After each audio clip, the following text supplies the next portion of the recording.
दिन कम नहीं होते, बहुत ज्यादा।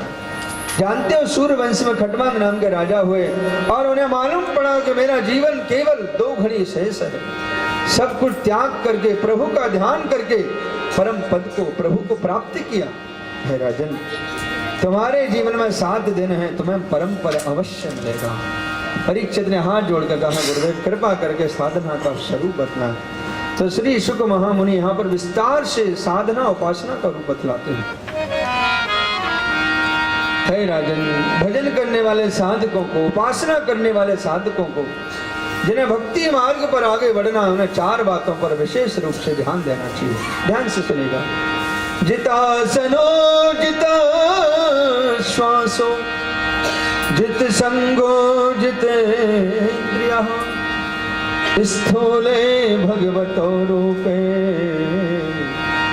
मनः संधारे। जितासनो, पहला सूत्र बतलाए कि एक आसन पर ज्यादा से ज्यादा देर बैठने का अभ्यास करें। क्या होगा? बोले आसन से बैठने का अभ्यास नहीं है। प्रभु का पाठ पूजा करने बैठोगे तो कभी ध्यान करने बैठोगे तो कभी कमर याद आएगी, कभी घुटने याद आएगी। हाँ, इसे घर में अभ्यास किया जाता है, यहाँ तो कथा सुनेगा।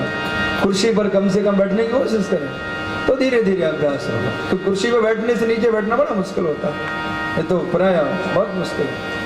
जितासन, उसके बाद जित श्वासो, श्वास को प्राणायाम के द्वारा श्वास को जीतने का अभ्यास करें। श्वास का संबंध मन से है। आपने देखा होगा, मन में जब विकृति क्रोध आता है, गरम गरम श्वास चलने लगती है। तो श्वास के द्वारा जब अभ्यास करते हैं तो मन शांत होता है, निर्मल होता है और भगवान के मंगलमय स्वरूप का ध्यान होता है। तीसरी बात बतलाए, जित संगो, संग आपका उत्तम होना चाहिए।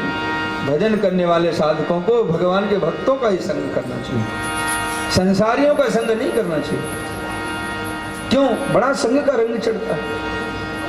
संसारियों का संग करोगे, संसार की चर्चा करेंगे, संसार से प्रेम करा देंगे, संसार में ही डुबा देंगे। और भगवान के भक्तों का जब संग करोगे तो प्रभु की मीठी मीठी कथा सुनाएंगे, प्रभु के बारे में जब ज्यादा से ज्यादा सुनाएंगे तो प्रभु से प्रेम हो जाएगा। इसलिए संग उत्तम होना चाहिए।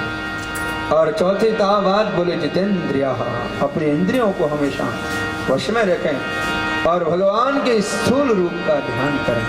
परीक्षित ने कहा, गुरुदेव स्थूल रूप क्या है? तो श्री शुक महामुनि कहते हैं, राजन, पाताल में तस्सहि पाद मूलम। भगवान के विराट रूप का यहाँ पर बड़ा सुंदर वर्णन है। परीक्षित, 7 लोक नीचे हैं, 7 लोक ऊपर है। ऊपर के लोकों के नाम भू वह महाजन तप सप्तलोक, नीचे के अतल वितल सुतल महातल सातल पाताल। जहां भी दृष्टि जाए परीक्षित भगवान से जोड़ो।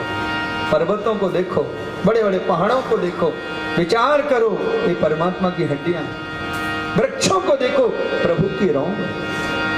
नदियों को देखो, परमात्मा की नाड़ियां। जहां भी दृष्टि जाए। अब देखो, एक बड़ी विचारणी यहां पर बात है।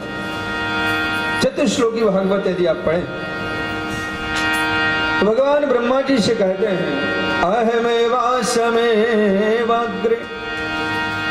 ब्रह्मा जी, सृष्टि से पहले केवल एक मैं था और कुछ नहीं था। तो सृष्टि के रूप में प्रभु ने जो भी बनाया है वो अपने से ही तो बनाया है।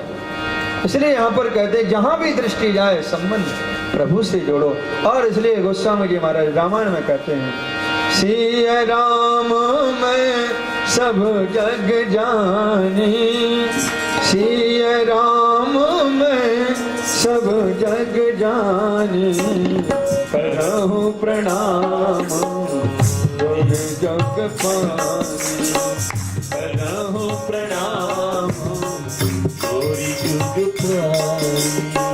सिया राम मैं सब जानी, सिया राम मैं सब जग जानी, करहु प्रणाम तोरी जुग पानी, करहु प्रणाम तोरी जुग पानी। जहां भी दृष्टि जाए संबंध प्रभु से जोड़ो। प्रेम से बोलो, जय श्री राम। उसके बाद श्री शुक महामुनि सत्य मुक्ति क्रम मुक्ति का यहाँ पर वर्णन करते हैं। परीक्षित ने प्रश्न किया है कि गुरुदेव, किस वस्तु की उपासना से किस देवता का यजन पूजन करना चाहिए, तो वह भी चर्चा श्री शुक महामुनि करते हैं।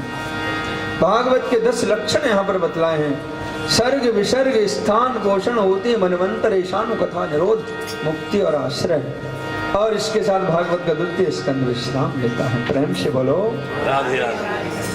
देखो भैया, राधे राधे बोलने में कंजूसी नहीं करो। आज शर्मा जी आए हैं तो राधे राधे तो जोर से ही बोलना पड़ेगा आपको। प्रेम से बोलो।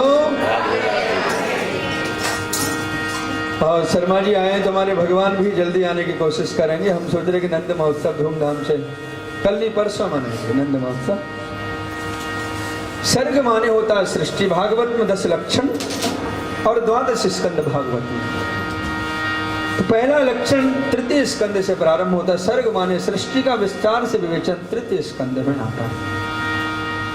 3 स्कंद के प्रारंभ में महाभागवत विदुर जी का चरित्र आता है। और विदुर जी के चरित्र से आप परिचित हैं कि भगवान पदार्थों के भूखे नहीं है, प्रभु प्रेम के भूखे हैं। और प्रेम के ही कारण भगवान विदुर जी के घर में केले के छिलके पाते हैं और बथुए का साग प्रभु ने पाया है। और भगवान ने कहा है, भाव का भूखा हूं मैं, भाव ही एक सार है, भाव से जो मुझको भजता उसका बेड़ा पार है। जो पदार्थ से प्रसन्न हो वो जीव है, वो भगवान है। प्रेम से जो प्रसन्न हो वो भगवान है।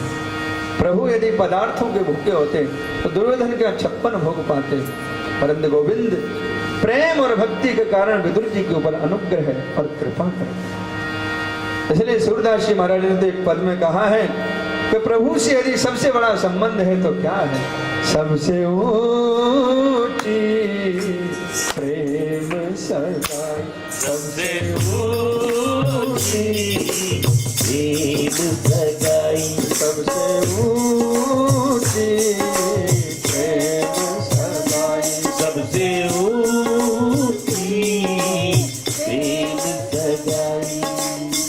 दुर्योधन की मेवा त्यागे, दुर्योधन की मेवा त्यागी, दुर्योधन की मेवा त्यागी, दुर्योधन की मेवा त्यागी, साग विदुर धन खाई।